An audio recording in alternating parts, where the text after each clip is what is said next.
Nashville is alive with music, sure, but creativity also thrives in our art, marketing, technology, food, and in every corner of our community. On Creative Assembly's The Spark podcast, our mission is to amplify Nashville's diverse creative voices, foster growth through shared journeys, and inspire a city that thrives on collaboration. Each episode will take a deep dive into the lives and passions of Nashville's most innovative minds. We'll explore their creative processes, the challenges they face, and power of collaboration, along with so much more.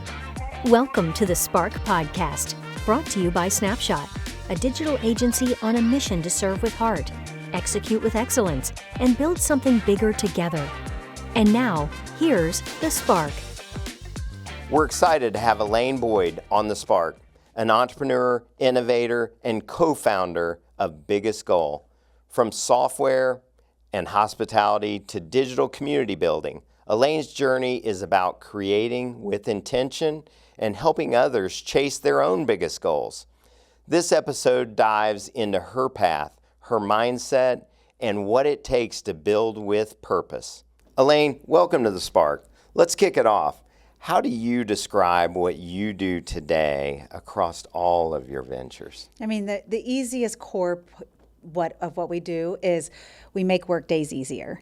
We come in and we use automation and AI to help people be creative and strategic instead of doing tedious, boring things. So that's really what we want people to leave work and enjoy their lives. Wow, I bet a lot of businesses really appreciate that of what you do. You know, we do see that companies appreciate it, but not everybody's ready for it. So we do see a really line there where people are like, we're ready for this and we value it and we're ready to do this and we're all in. Yeah. Well, I, as an agency owner, am so excited to, hear more about your story and what all you do for clients. But maybe just take us back a little bit. And I know before the show, we talked a little bit about what got you here. And maybe you could tell the audience a little bit about your journey that got you to where you're at today with your own agency. Yeah, I mean, blood, sweat, and tears of owning an agency. So you built an agency. I built an agency for about 10, 11 years. It was completely different than anything we do now. And it was social media for car dealerships. And at first we were selling social media to any company that would buy it. And this was early days. Facebook for Business had just come out. And so we saw, hey, this is where things are going to go. And it really was. Radio advertising, we started to see plummet, and dealerships were looking to do this. And there's so much to just having meetings so people know who to go to when they're ready to buy. And we had a meeting with a car dealership, and he's like, man, I don't really know. But then the owner of that auto group a week later said, what is this social media stuff? We need to be on there. And this general manager of this one dealership was like, I know a company. And that we went all in on car dealerships after that. And that became our niche. I built 2 software platforms to cater to car dealerships and built that over 10, 11 years. Wow. And you ultimately ended up exiting your first business. Yep. And now starting up what you're doing today. Yeah. There's something to, when you're young especially, that you need to have purpose. And for me, I put everything into that business. Every minute of my day was thinking about work. And I was younger then, and for most of that time, I didn't have a child. So, it's you, and I was single in the beginning, got married throughout, but it was still just me that I really needed to worry about.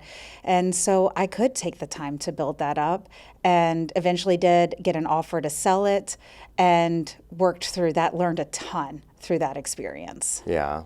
Well, I hope that throughout the show, maybe we can dig into that a little bit too. But, just as as a business owner, as an agency owner, you've worn many hats, like entrepreneur, marketer, tech founder, creative leader. Like, what thread ties all of those things together for you? I like being a creative problem solver. And so all the businesses, that's what I'm really trying to go after. And that is my purpose in life, is I want to be creative. I don't want to be stuck in the details of everything. And I want to help people I want to give people the opportunity to be great at themselves. And so I see that because I've had some businesses that haven't been successful. For all the success I've had businesses that weren't successful. But in every single one, they're all very, very different from each other.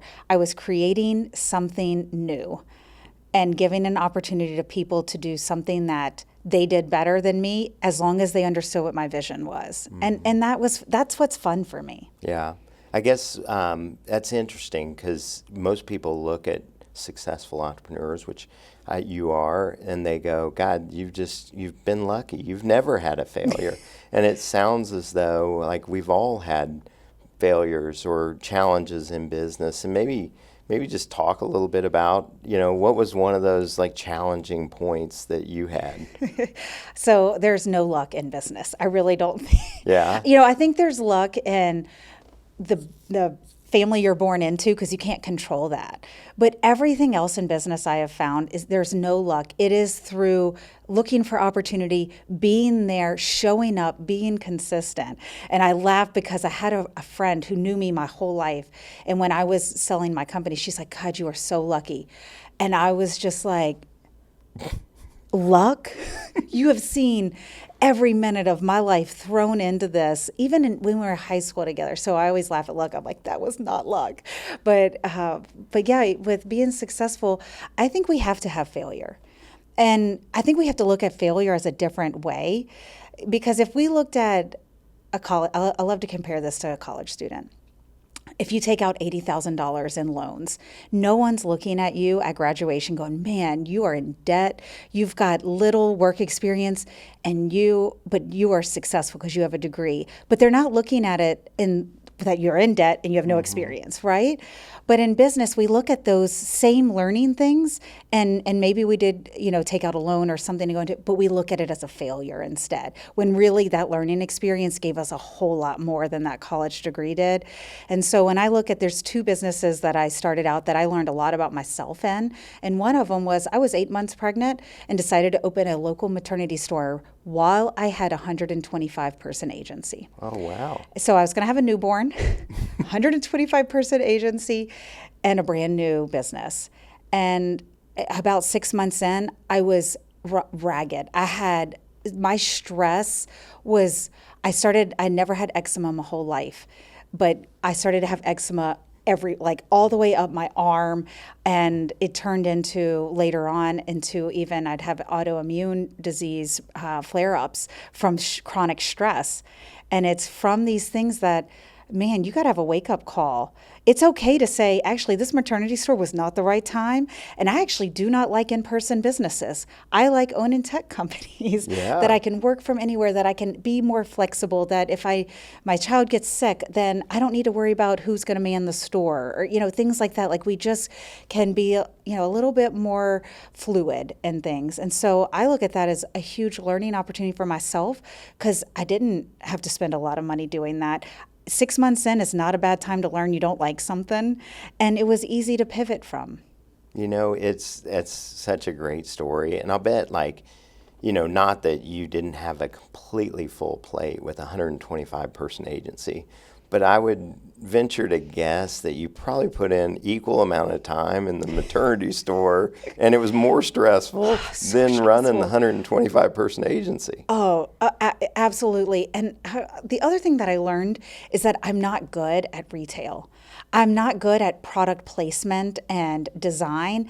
And so if I needed somebody to come in to do those things, that was very expensive for a brand new store that had people are only pregnant for 9 months. Mm-hmm. So you only have a short time to be in front of those people and to get momentum of enough clients coming or customers coming in. Mm-hmm. Did not set off the fee for the skills that I am very poor at, which is making the store look nice. And also what I like to wear and the way I like to dress is very different than other people. And so what I would purchase and buy for the store was not what the customers wanted. And so I was learning a lot so the stress and the time that I was spending trying to figure out what my customer wanted was, yes, very true. a whole lot more stressful than running my 10-year-old company of 125 employees that had processes in place, that employees had tenure, that had been there for a long time, knew the company. It was a lot easier at that point to run that business. Yeah, well, at least you built a substantial agency. Like I see today a lot of smaller business owners, smaller agency owners that they think that it's easy to just go spin up another business.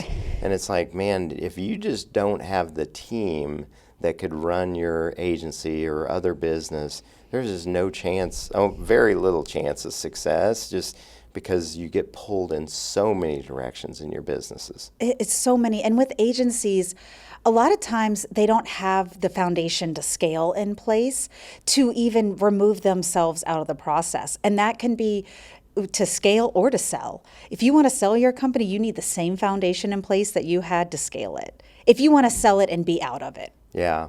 Well, I mean, I know that your current company is called Biggest Goal, right? Mm-hmm. And I guess with that, was there a moment in your journey where you realized, I want to help people chase their bigger goal? It was whenever I was selling my company and I was almost done with my 18 months, and we can dig in on what that looked like too. But we were starting to get consulting work because we'd already exited. We were finishing our time, and people would say, "Hey, Alane just exited her company. I think she could help you." So I was already starting to get some side consulting work. But it was random, right? Mm-hmm. It wasn't like I had this company that had a clear focus, clear everything. And I was talking to my business partner. We sold the business together, and then we started this one together. And he was like, well, what do we tell people? What do we tell people what we do? And I was like, we help them with their biggest goal and overcome their biggest obstacle. And he's like, okay, we can work with that. And over time, we've simplified the name to just Biggest Goal, because a lot of times the biggest goals for people are to get out of the day-to-day, to make it a well-oiled machine so that their team can just get work done, but they're not sure how to get there. And so that's how we came up with that name of Biggest Goal, is just how do we help them get out of the day-to-day so that they're not on holiday answering WhatsApp messages or Slack messages, that they can actually take a break, they can go on vacation, they can have a holiday and enjoy their lives of owning a business, and the same thing for their team. Yeah, well, you shared a little bit before the episode, but just, it sounded like your co-founder, Micah, and you pretty much had your systems and processes buttoned up and bulletproof in your 125-person agency. Mm-hmm. You ended up selling it, and you had to go over and do an earn-out, and maybe we can dig into it just a little bit, but when you got over there, is that where you started to see, God, there's an opportunity here to help other people automate a lot of the stuff like we did in our agency? Yeah. I'll say I was very naive, because we did put those systems in place. Like once we hit, I would say 20 employees, we really started going, holy cow, what do we need to put in place? Because our employees were getting burnt out. We were beyond burnt out, but our employees were getting burnt out, and you start seeing employee turnover. If employees aren't staying with you for more than a year, then you have a systems problem. And so we just started slowly biting away at what do systems look like. We made all of this up on our own. We didn't realize that there were frameworks to go after anything, but we put in a ticketing system. We put in a full knowledge base. And when our team didn't have the capacity to take our Microsoft Word doc knowledge base and put that into a online system, we hired a temp person to just transfer that and update them for us. And we just kept looking for, okay, we don't have capacity, but we know we need this. How do we make it happen? And so we utilize temp help sometimes. I started building our own Zapier automations myself, and I'm not a technical founder at all, even though I own tech companies. That's not my skill set. So I started writing them myself and just looking for these opportunities to simplify what our team was getting eaten alive by questions. Okay, well, what are some of the questions that we're asking? Our clients, typically ask the same questions. Why do all my Yelp reviews get removed? Well, we can create an email template for that. When they email that in, then our account manager can just use that email template. So we kept just looking for those things. And so when we did get acquired, and you always hear like when people look under the hood of the company, right? And the company that was looking at purchase was like, we've never seen anything like this.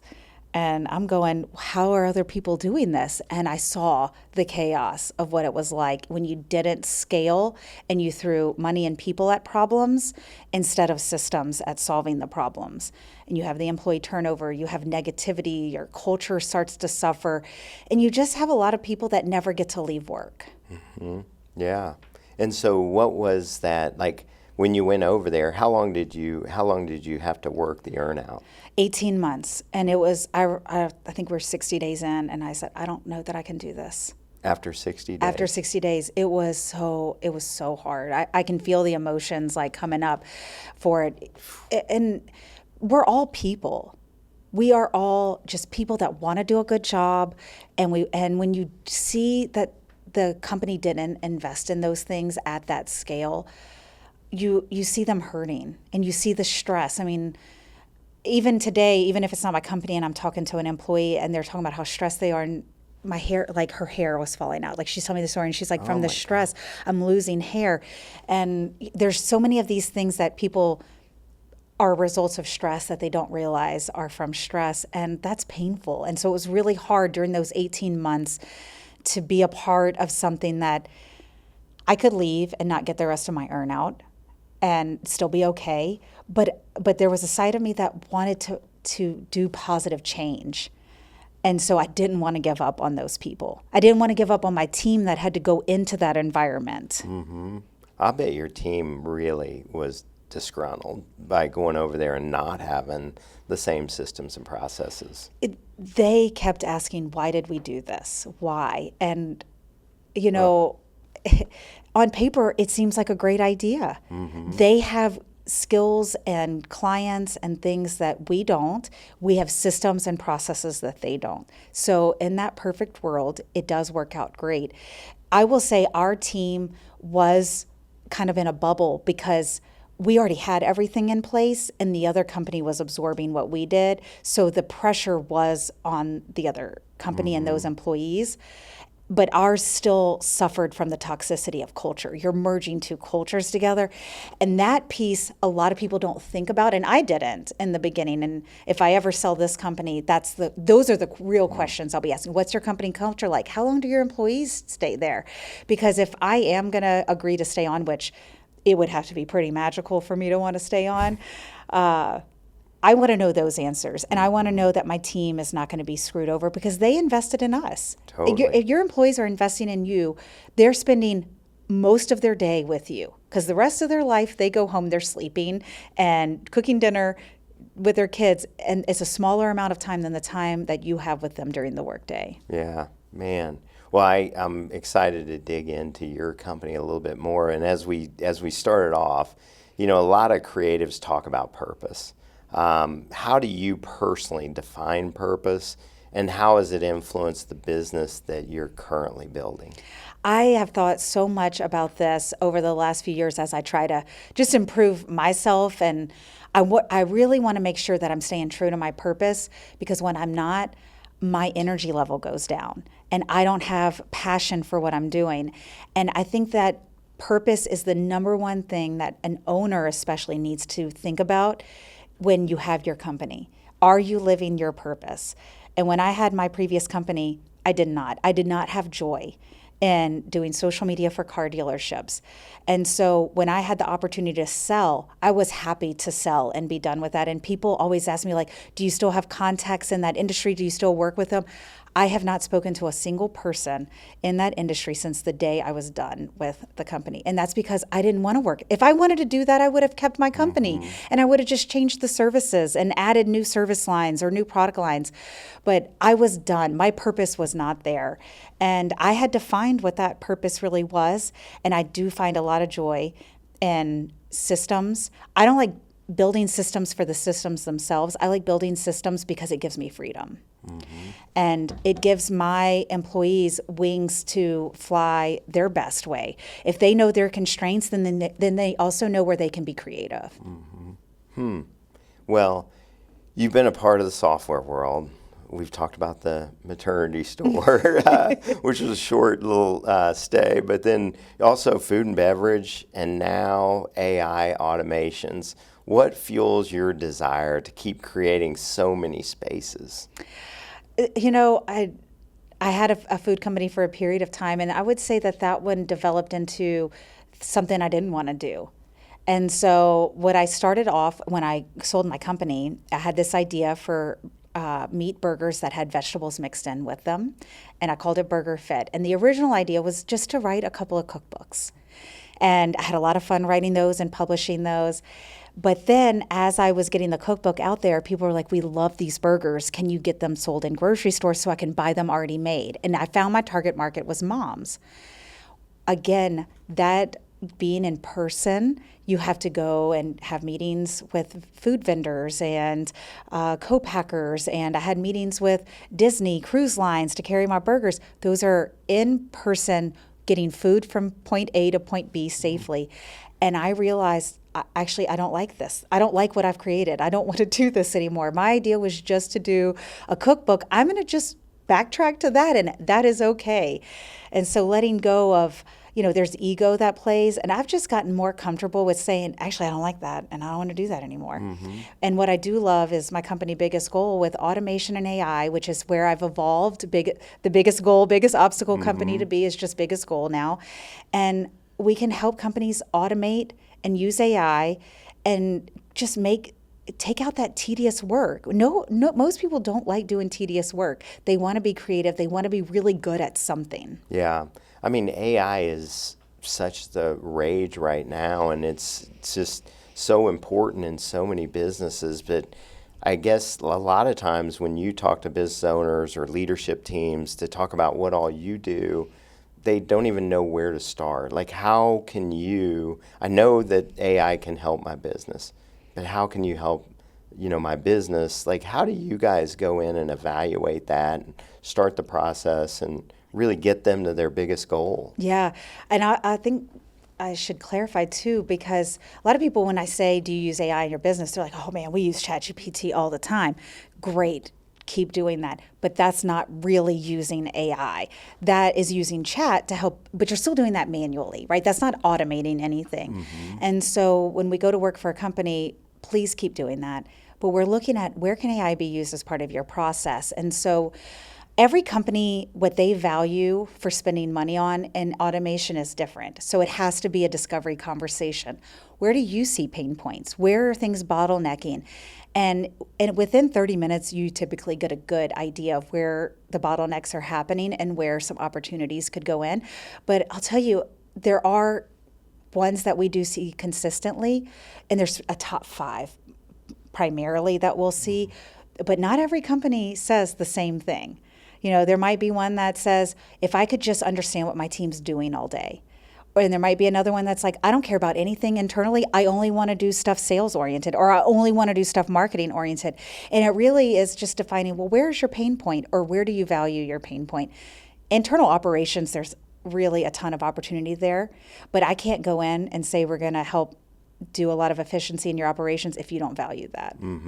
They almost have to line item out their biggest challenges in the business. Like, what are the things that, God, if we could automate, would change our lives? And then you take that list, and probably there's a ton of it you've either built partially or you've built all the way, because a lot of the businesses have very similar pain points, right? They do, and how they want to tackle them can be different.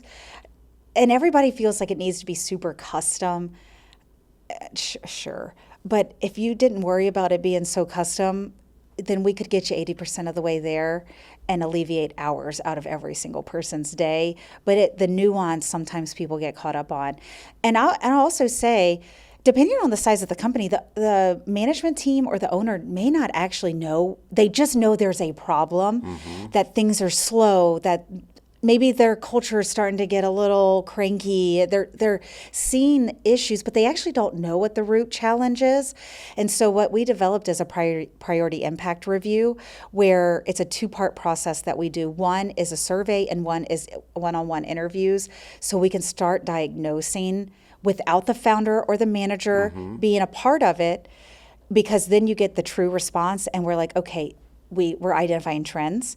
We're seeing cross-departmentally where frustrations, and then we come back with prioritizing. These are the number 3 things that we keep seeing. We think we should start here, but we can start on any of these. Which one is your priority? And so that has been really helpful for the companies that know there's a problem, but they don't know where the problem is. Yeah. Well, I mean, there's so much noise in the productivity space today. I mean, how do you cut through it to create something that actually really helps people move forward in their roles? So it sounds so boring, but if you want to do any automation or scaling, like, there's a foundation that you need. What are your standard operating procedures? Do you have a project management system in place? Do you have an email ticketing system like a front app or something like that? Like core systems, because you can automate systems, you cannot automate people. So having a core system. So I always start there. And if you don't have a project management system, let's start there. Because that is the heartbeat of your company. That's where every work thing should be happening operationally, from the time that it comes in till the time that it goes to a customer. All that behind the scenes stuff needs to be documented there. So if a client isn't working there yet, I'm like, we need to start there. Okay, well, what does your Dropbox or your SharePoint look like? Do you have standard file name conventions? And it's those things that people are like, oh gosh, like, oh, this is going to take so much time. Okay, well, what takes more time? Fixing it and moving forward as a systemized process, or keep doing the chaos that you're doing? Sure, you can keep doing it that way, and we never can automate anything, or we can start putting this foundation in place so that when we do automate, everything knows where to go and your people know what to do.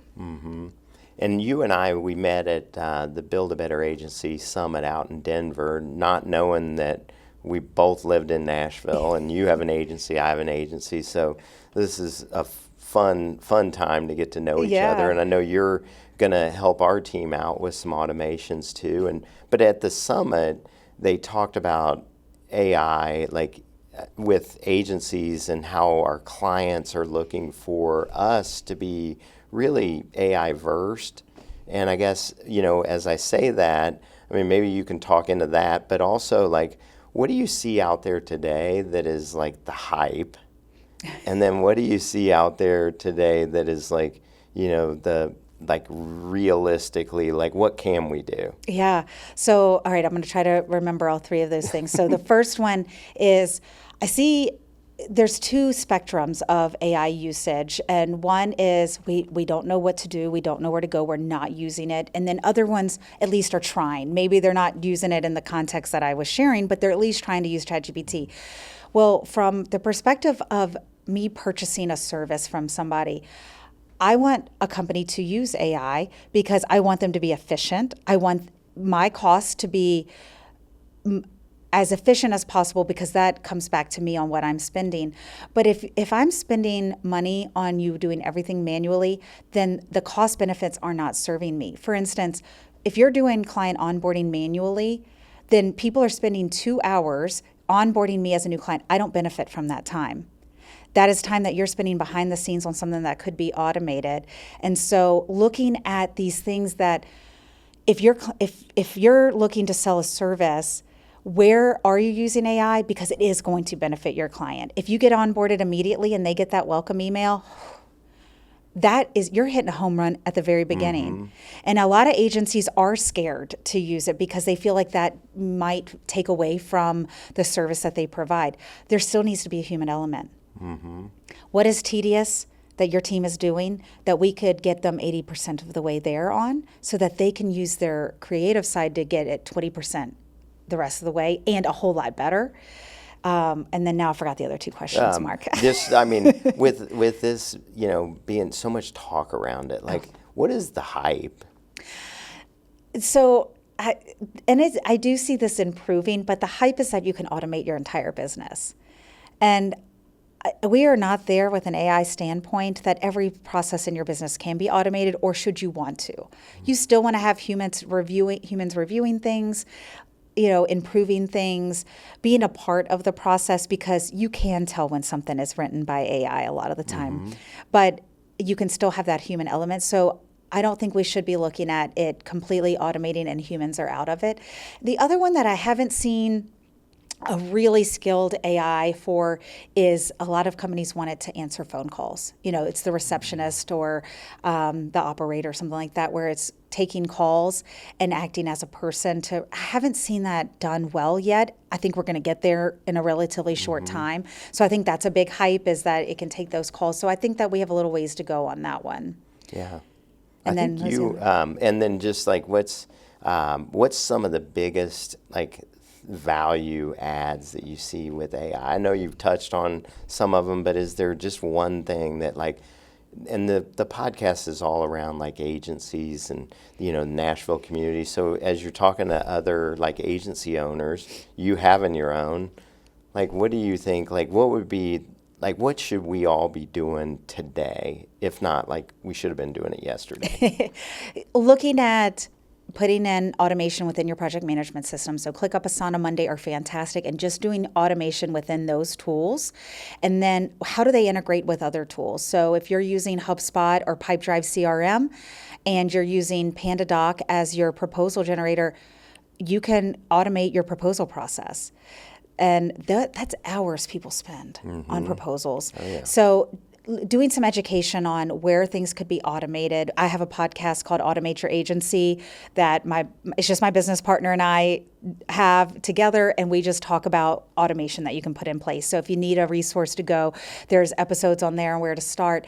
But you want to do a process that you've been doing manually, because if you try to go from an idea to an automated process, you're going to have a lot of failures along the way. So what's a process you've been doing manually, and then looking at a Make or a Zapier to just go and automate it? I think that's a great place to start. And then N8N, the number N, the letter 8 and the letter N, is for AI agent workflows. And this does take a little bit more of a technical person. I don't build anything in N8N, but we do. My team builds a lot of stuff in N8N. But just start educating yourself on these, because when you don't know that these opportunities are there, you're never going to get your agency there if you don't even have the discussion or the thought or the ideas to come in place. And you're going to start seeing agencies operating at a different margin. They're going to be able to do a lot more for a lot less, and you're going to be over there I can't compete. Well, you can't compete because you're not utilizing these automation tools. And some of the easy ones for an agency are just around content. You could feed it. If it's a blog, you could feed it with some information, a couple paragraphs, so that it's still authentic to your experience or your expertise, and feed it and have it finish it out. And then you still have a person on the end round it out to make it that human element. But we don't have to be the every thought to everything anymore. We just need to be the expert on something. Yeah.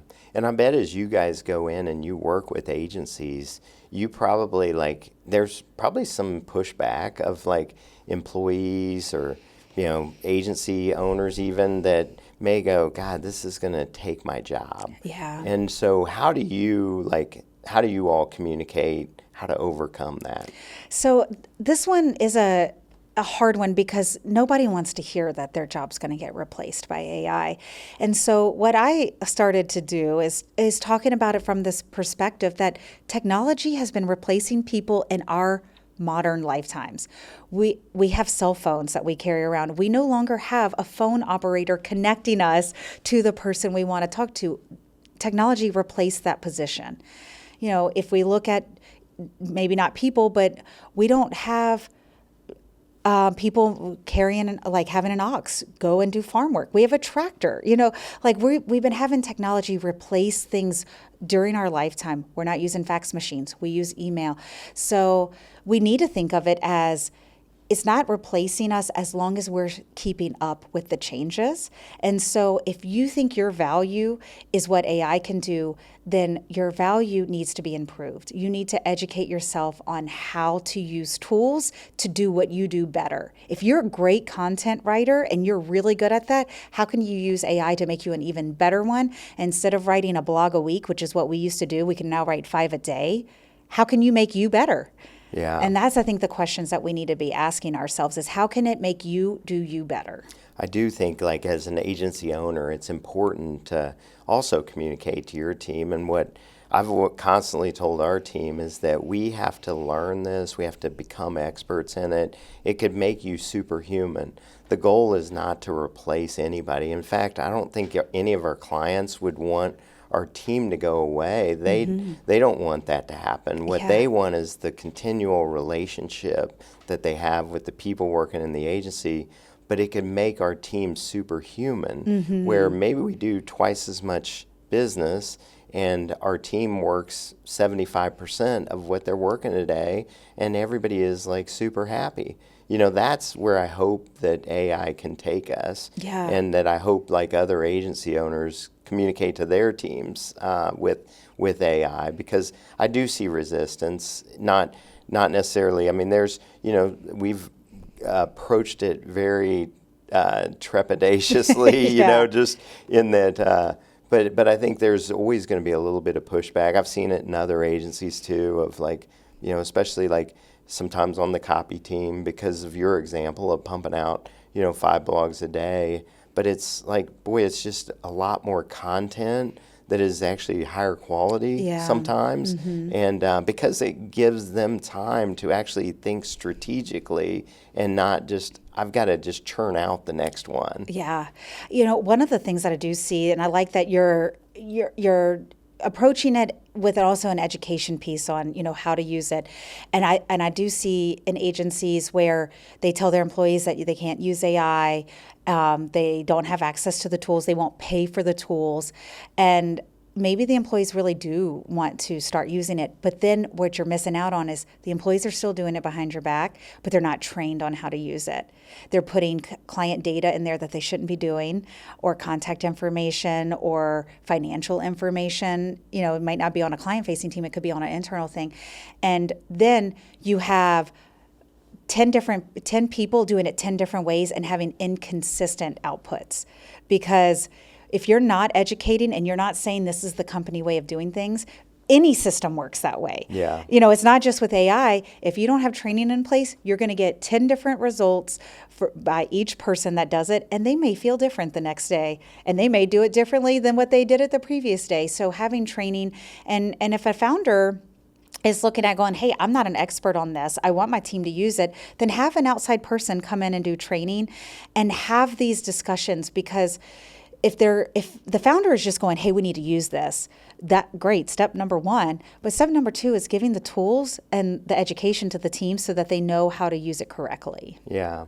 Well, you know, we started this podcast and the, you know, everything around, like, how do we pull the community closer together, the community of agencies. And I guess, you know, at Bigger Goal, I mean, community seems to be very important to you too. I mean, why is that? I learned through COVID that we need to be human, and we need to be people, and we need each other. And when we're trying to do it alone, and we're trying to say we're the best and nobody else can do what we do, then all we're doing is isolating ourselves. And I don't want to be isolated again. You know, community, and actually I went to the LSU College World Series baseball game, and there was so much purple and gold there. I'm from Baton Rouge, Louisiana, grew up. There's a picture of me 4 years old in an LSU cheerleader outfit. Like, I've been a fan and I wrote in my journal going home, like, it's a community of people. And that is all, there's a bunch of different communities we can be a part of. In my personal life, it's an LSU fan that I love watching baseball and football games. In my professional life, I like being around agencies and business owners that are trying to improve. And, you know, that's why I joined EO Nashville, because I built my first agency by myself. Wow. I didn't have a mentor. I didn't have another company owner rooting for me. I didn't even know another female business owner. I was completely alone from 25 to 34 building my company. And I just keep thinking, man, had I had anybody to go to that I wasn't paying, Yeah. Your lawyer you're paying, your M&A people you're paying, every single person on my go-to roster was being paid by me. And although they were wonderful and I would use them again, they're also looking in their best interest. And I think about the community of people I have around me now and building what I have built. I just think, man, life is so much better. I have fun. I enjoy what I'm doing. I laugh a lot more. I'm not stressed. I have no eczema. So, I just think that is so important that you get into different communities that you identify with. Yeah. So it could be an agency community. It could be a business owner community. It could be a bunch of LSU fans together community. And you got to be a part of those because life is boring without it. Yeah. Well, you get to work with a lot of, great agencies, I'm sure, and you're picking up new clients all the time. But what does great collaboration look like for you all? That's such a good question because there's two sides to business, right? The clients pick you, but you also pick your clients. And there's sometimes where I'll get off a sales call and I'm like, I don't want to move forward with them. They're not a good fit for us. And that feels really good to have that perspective because early on, we didn't really know what kind of client we were looking for. When you're early in business, you have an idea and then you got to figure everything else out. And so the collaboration piece is, from a tech point of view, I can build you anything. My team can build anything you want. But I need you to collaborate with me on what is valuable to you. What is going to help you move the needle? Where do you see opportunity? Because if I keep coming to you just like these are the top 5. Well, if 4 out of the 5 you don't feel warm and fuzzy about, then I don't want to build those. So I need that client to speak up and say, that doesn't feel good to me. I'd actually rather focus on this. And then from a tech perspective, I can meet them there and say, okay, hey, I like that. We can work with that. Let's build this around it. And there's enough, I always say, let's put on our what if hats. And hey, what I'm talking about here is very specific to this scenario. But what if we took this and we just applied it to this? Because there's a million different ways to do something in business. Let's talk about the way you do business. Let's talk about how but there's still going to be trends there. There's still going to be commonalities that we can take something and apply it to what you're doing. Yeah. Wow. Was there, over the years that you've ran your agency, sold it, now started this new agency, all the business you've been a part of, any surprises or accidental creative partnerships maybe in your journey that turned out to be a game changer for you? Yeah, I think I was so young in my first agency. I mean, I had a small business, very, very tiny business before that I closed. And so I was kind of figuring out how to communicate with clients. Our largest client, they were $17 billion in revenue. We just hit a home run with this client. And they taught me so much about communication. When you're working with the VP, an EVP, an executive vice president of a $17 billion company, you got to be to the point. You've got to answer their question and not a roundabout way. And you've got 5 minutes to do it. And really you have 30 seconds because they want to spend the next 4.5 minutes talking about themselves. And that taught me how to communicate. And then I turned around and I'm like, actually, I like the way that I'm communicating with them. That is actually how I want people to communicate with me and my team. So part of what I do with training is I don't want my team to guess on how to work with me. I want them to know how to work with me. Send it to me in bullets. It needs to be less than 100 words. And if you need an action item, you need to tell me, I need you to help me decide on this. Because if not, I don't know what you need from me and I don't want to solve your problems for you. You need to come with me. So I've really worked on learning from that experience of work. And then, we had that large client, and because of them, we got contracts with the manufacturers, with BMW and Mercedes and General Motors. Well, those are busy executives too. So I applied those things to working with them. And it really just taught me a lot on communicating and being succinct in your messaging. Yeah. Man, you have done some huge work. This is what I say about when I mentor other people. They're like, how do we do what you've done. And I'm like, I go back, I'm like, I'm not lucky. And now I don't want to work all day. So, I'm consistent. I'm not the smartest person in the room.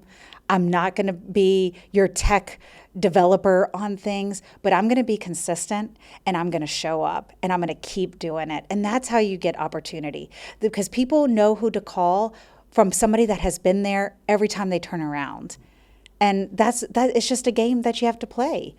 And you have to learn where to show up, because you can't be burnt out showing up everywhere. God, such good advice. Like, and I love the, you were all alone when you started the agency, and so many like founders it's a lonely place. So I guess with that, like, what's something you wish more founders knew before, especially like creative ones or agency owners, like they knew and they understood before they launched their business? Oh, gosh. Can I give a list of things? It doesn't need to be Maybe one. top 3. Okay. So the first thing is learning how to sell, because you're wearing every hat, and you have to be able to sell your services. And then learning that you don't have to do every single thing. Utilizing something like Upwork, getting a VA, finding out what are your skills, and then having some type of assistant helping that you can delegate to on a part-time basis. Because happens when you have a small agency is you think you've got to do everything, and you're the hero to everybody's problem. I know this because I was this early on. And so learning what you're good at and what you want to do, because there are things I'm good at, but I don't want to do, and it burns me out. And I have to protect myself at this point. I do not want to get past burnout. Wow. Well, it is important. So, like, as we start to wrap up the show, let me ask you, like, AI, it seems like, it's been around for a long time. However, over the last couple of years, it's really, like, blown up. What is the thing that's got you the most excited about AI? AI agents, because they're so autonomous. It really is like having somebody on your team and just waiting to do work for you. That's their whole job, is to sit there and wait to do work. And when work comes in, it just sees it and takes care of it for you. And has a busy owner and a busy team. Agency, not that every agency is like this, but we're known for working a lot of hours, and the team puts in a lot of hours. So how can we undo that stigma of owning an agency and have an AI agent that's very inexpensive to run do the work for us for the things that we can be creative about? Yeah. Is there anything that, I guess, with this world that's got you maybe fearful? Oh gosh, yeah. I think seeing what it can do with video and changing, it can look like the person, sound like the person, and the negative sides in politics, or even just capitalism consumption, how we consume goods, and the negative aspects of how AI can manipulate those things and manipulate people's words, what they said, even where they were. I think that there's a big side of this that is very, very scary that I don't even want to think about, because how do you know what's true and what's not? Yeah, breaking through that is going to be very challenging in the future. So, and just seeing what people like to grab onto. As people, we love negativity and we love false truths. And so that's where we're going to believe the falsehoods of things, instead of being critical thinkers and saying, actually, I need to do my deep research, not have AI do the deep research. I'm going to do the deep research to find out if this is true or not. People don't do that. Yeah. We're going to believe whatever we're seeing. The same thing when we were growing up, and your mom would say, you can't believe everything you see on TV, because we'd watch TV and we'd see commercials and we believed that as truth, and we had to learn, no, that's not the case. Like, not everything we see on TV is true. That is going to be just completely exploded, that idea, for everything we see. Yeah. Whether it's video or we read online, like we cannot believe everything. We need to make sure we get to the source of truth. Well, you grew up in Baton Rouge. You've moved to Cookeville to launch your business. You grew your big agency. You sold it. You spend a lot of time in Nashville with EO Nashville, and I know clients and whatnot. How has being a part of the Nashville creative scene kind of shaped you or shape the work you're doing? It gave me momentum again, because when you sell your company, and I invested so much of my life into that, that when I sold it, I didn't have those friendships anymore. Because you have friends that you work with, right? Even though I owned the company, one of my VPs, him and I worked together for 7 years. Him and I weren't talking every day anymore. And so you start to lose who you are when you don't have those things. And when I started being more a part of the Nashville community, I felt alive again. I always say my favorite color is fire. And I felt that from being in Nashville and being around other business owners. And I think that that's really what we need to do, is get around people that are doing what we do, that have momentum. And that's why I come from Cookeville to Nashville, because I need to be around those kind of people that are exciting and doing cool things. And I always felt like when I'm here and I'm around the business owners, my life isn't so weird anymore. Yeah. The things that I do is so common that it's like, oh, I'm not an outlier. Like, okay, we're all doing this. Now I need to push further. Mm-hmm. That's awesome. Well, last question I got for you. I may have one last question, but Okay. The last question is, you talked about like you mentor people today, and I mentor, other agency owners and other folks. So like, who's your mentor today? I think that there's a couple, and one thing that I think that I misunderstood in my life is that a mentor has to know who you are for them to be a mentor. And there was periods of my time where I didn't have anybody except for books and or a podcast. And so there's a few people that I follow, and like Gabor Mator, Michael Easter. There's people that I follow because I need change in aspects of my life that maybe I haven't met a person like that yet. Moving around, like physically moving and doing things that are hard, are something that we need to be doing. And so Michael Easter, who wrote The Comfort Crisis, I really took that to heart and listened to his podcast. I read his books, because I don't know another person that's as advocating of that lifestyle as him.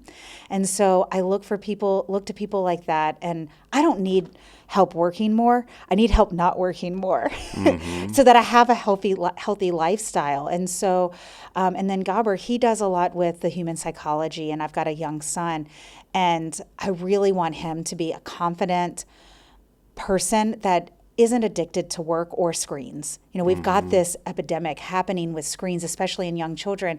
And so learning what it means to be a parent that can balance things, he's going to learn technology. I don't need to assist him on that. I need him to prioritize being outside and doing things. And so just really finding the mentors in my life that I can improve from, whether they know me or not. Mm-hmm. Wow. Well, Alane, I said I only had one more question, but is there anything that maybe I didn't ask you or that you want to share that might help the audience out? Yeah, I think just around the work, we all have work lives, and hopefully you have a passion around that. That's why you're doing what you do. But find another passion that isn't work related, because I don't want to talk about work all the time. I want to talk about other things, and other people do too. And so what I find is find other passions, whether it's a hobby or going to the gym, to make you a more interesting person. Because that's what we're lacking, right? We become an obsessive person over the work we do. And I love talking about work, but even with my business partner, I'm like, I don't want to talk about work anymore today. We can save this for tomorrow, because I hit a limit, a threshold, and I've learned a boundary to communicate that. And so I guess that's the other thing, is like learning some boundaries about yourself. And before, I couldn't communicate that. I could never tell somebody else, I'm actually done. Mm-hmm. And I had to say, and then I went to therapy. And not just about this, I had a lot of things. I had built up a lot of chronic stress, selling my company, having a young child, going through that. And I had to learn, and it was from my EO forum, that therapy is okay. And went and did it for about a year to unravel. It took me a long time to identify the stress, learn how to not let myself go down that path. And before, I could never communicate something was wrong. I am avoidant, learned that. And I would avoid any situation that would make me uncomfortable. Not talking to employees and talking through those things kind of didn't bother me. Where I had to be vulnerable bothered me. And so learning a boundary and then speaking up for myself and saying, nope, I can't do this, or no, that doesn't make, I don't want to do that. And my business partner had it, sorry, I'm saying this in a very long way, but I wanted to give an example. My business partner has an idea for a new service that we offer. And I was okay, and I was so proud of myself for saying, I like that idea. I don't want to be a part of it. That doesn't mean we can't do it. I'm actually all for it. I just don't want to be a part of that service. So if you're okay with you gathering a team and executing on that, fantastic. And then he's like, well, why don't you want to? And it goes against how I like to run the business. I like to have flexibility in my schedule. I like to drop things and move meetings around. Well, if we had this one service, I couldn't do that. And so if I want to run the kind of company that I want to run, I need to be able to say, no, I don't want to do that. That's amazing. And it's amazing. I appreciate you sharing about like the therapy, because, you know, as agency owners or agency employees, the last, 4 or 5 years have just been really, really stressful. And I always tell our team, like, I think everybody should go to therapy or have somebody that they can talk to, everybody's dealing with something. So I really appreciate you sharing that. Alane, I'm so glad that we got to meet each other. I'm so glad that you took time out of your day to be a part of the Spark podcast. And, for those of you, thank you for joining us too. Alane Boyd with Bigger Goal, and Alane is working on some incredible stuff with her team. If you haven't, and you haven't reached out to her, you don't know her, I would encourage you to reach out, and so we'll leave all of her information in the show notes. But thank you for taking time out of your day to listen to the Spark podcast. If you've enjoyed everything that we've said, please take time to subscribe, rate, and review this so that we know other valuable content that you might want us to talk about in future episodes. But from me and Alane, just want to say thank you, and the Spark, we're out. And that's a wrap on this episode of The Spark from Creative Assembly. Thanks for spending time with us and exploring the minds shaping Nashville's creative future. If you're walking away more inspired, connected, or energized, that's exactly the point. A big thank you to our sponsor, Snapshot, and the incredible team behind the scenes who make this show possible. Your support fuels every conversation and keeps collaboration alive. So if you haven't already, subscribe wherever you get your podcasts and leave us a review. Thanks again for tuning in. Until next time, stay creative, stay curious, and keep that spark.